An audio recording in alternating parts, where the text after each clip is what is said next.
So my name's Stephen Murfitt. I call myself a potter, ceramicist, whatever. Basically, I work with clay, making pots. I think I was very lucky in that I had an art teacher at school who was really into pottery. He frequently used to take us to the Fitzwilliam Museum in Cambridge and the Kettle's Yard, which was the first place that I saw Hans Coper's work and Lucy Ree's work at first hand. And there was just something about Hans Coper's work, again, the textures and the surface qualities that helped to turn me onto that material.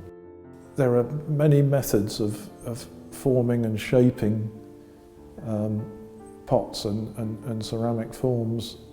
I mean, the possibilities are infinite, but I suppose I've tended to focus on coiling because it's a kind of slow, methodical pace, and it gives you a chance to modify and make alterations as you go along to the piece. It never ceases to amaze what just a slight change of a detail in the proportion of the base to the neck, to the body of the pot and so on, changes the whole character of the piece. I've been trying to get the surface and the textures of the pot to marry or merge into the form so that it's not about making a piece and then decorating it. The texture occurs as part of the making process. It's integral with the making. People often ask me, where do you get your ideas from? And I think it's a continuum of the way your thinking evolves, combined with the process of actually making. But you see things around all the time, and I think all the work has to be some kind of response to the environment, whether it's built or natural. And I think I find that I tend to use a sketchbook and take photographs because we're really close to Wicken Fen. There's a lot of visual material to be seen. There's one particular tree stump on the fen that's gradually been weathering and right down to the bare roots of literally the roots, and the gnarled old surface of the trunk is getting more and more battered and gnarled as it gets more and more weathered, and I've kind of recorded that. I don't rush home and think, well, I'm going to make or reflect that in clay. It's just something that you absorb into your memory bank and it comes out at some point. But I also collect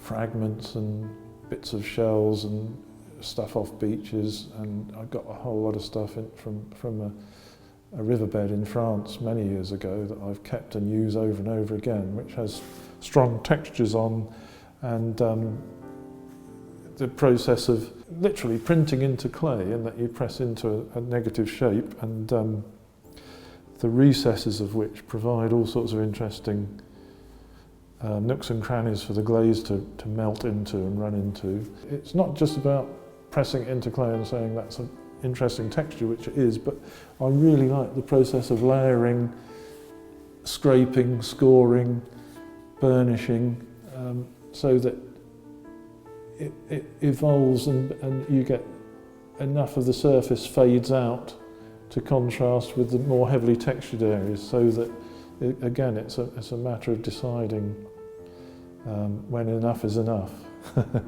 First of all, they're bisque fired in my big old electric kiln.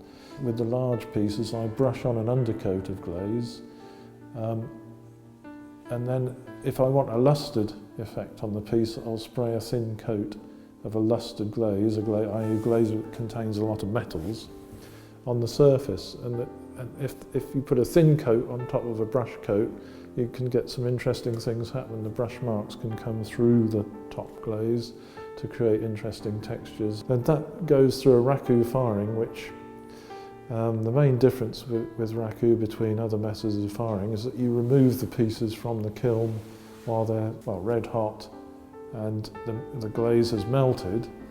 The pots are physically removed from the kiln with metal tongs and placed into another container, which contains, mostly the way I do it, with wood shavings and sawdust, into a sealed bin, like a dustbin or an oil drum for the bigger pieces. And that reduces the oxygen getting into the glaze, which means if you've got copper or manganese or metals in the glaze, they will, in searching for the oxygen which you've taken out, revert back to their metallic state. The glaze will shrink rapidly away from the top edge, because that's the first part of the form that hits the atmosphere when you remove it from the kiln. So it's the sort of glaze shrinking around the form that creates the crackle. I'd say I got hooked on working with clay when I was at school, and it was really the tactile malleability of clay, the versatility of it, that attracted me to it in the first place.